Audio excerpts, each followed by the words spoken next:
Hello and welcome to our channel. In this video, we will discuss about Dr. Kent's 12 observations, which are very important according to clinical point of view. So basically, as you can see here on the screen, these are 12 Kent observations given by Dr. Kent. But in this video, basically, we will discuss about the first Kent observation and another 11 observations that we will discuss in another video. So let's start with Dr. Kent's first observation. So what was Dr. Kent's first observation? That is prolonged and the final decline of the patient. Okay, so it was the first observation of Dr. Kent, and it has been a mistake. The antipsoric was too deep. It has established destruction, and in this state the vital reaction was impossible and he was incurable case. Now I would like to explain this first observation of Dr. Kent by giving you an example with proper explanation about the example in order to make this observation of Dr. Kent understandable to you guys. So let's talk about the example. So suppose you give the medicine to your patient and he comes back in a few days with quite a sharp aggravation of the symptoms, and he has an increased cough. He has a night sweat and he is more feeble. Now, the homeopathic physician always likes to hear that. He likes to hear of an exacerbation of the symptoms. But what happened? This patient comes back in a week and the aggravation is still present and is somewhat on an increased manner. Now the patient is coughing worse and the expectorations is more troublesome than ever, and his night sweat has been going on. And yes, he comes back at the end of the second week and he is still worse.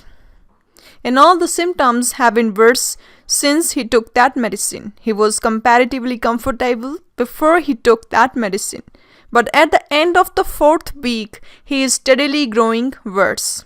There has been no amelioration following this aggravation, and he is evidently declining, and he now cannot come to the office.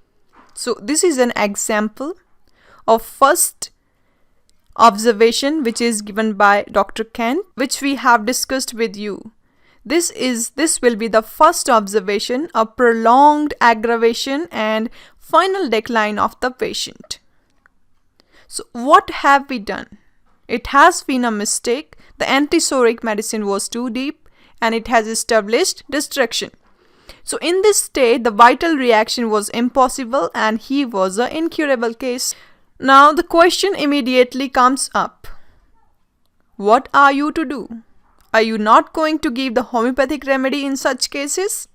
Or the patient steadily declines? Or if you are in a doubt about such actions of the remedies and making the patient worse, so you will probably have an undertaker's certificate to sign before long. Now what to do in such conditions? So now I will tell you guys, so what to do in such conditions, which is our first observation which is given by Dr. Kent. Now what to do?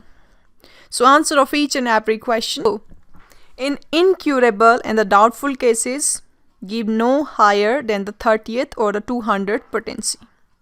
And observe whether the aggravation is going to be deep or too prolonged. There are many signs in the chest in such cases to make a physician doubt whether he will give a deep remedy when organic disease is present. So of course, this does not apply when things are only threatening. So when you have fear of their coming, but when you are quite sure of their being present, so in this instances, given the probability is that the remedy has been too late and it has attempted to arouse his economy, but turn to the destruction his whole organism. Then begin in such cases with a moderately low potency, and the 30th is low enough for Dr. Kent's first observation is very much clear to you guys through this example and what you have to do in such cases. So at last, I only want to say that always begin with the low potency, that is moderately low potency, and the moderately low potency is a 30th potency, that is low enough for anybody or anything, as I have already said. Don't extend it at 1 m or above 200. Okay, so always use 30th potency in such cases. This was all about the Dr. Kent's first observation. I hope this first observation of the Dr. Kent is very much clear to you guys, and I hope it's clear to you through this example. So that's all for today. See you guys in our next video, that is Dr. Kent's second observation with an example. So till then, stay connected with us for more videos like this, and don't forget to subscribe and comment below, and yes, press the bell icon for more updates. Stay safe and stay healthy, and yes, thanks for watching our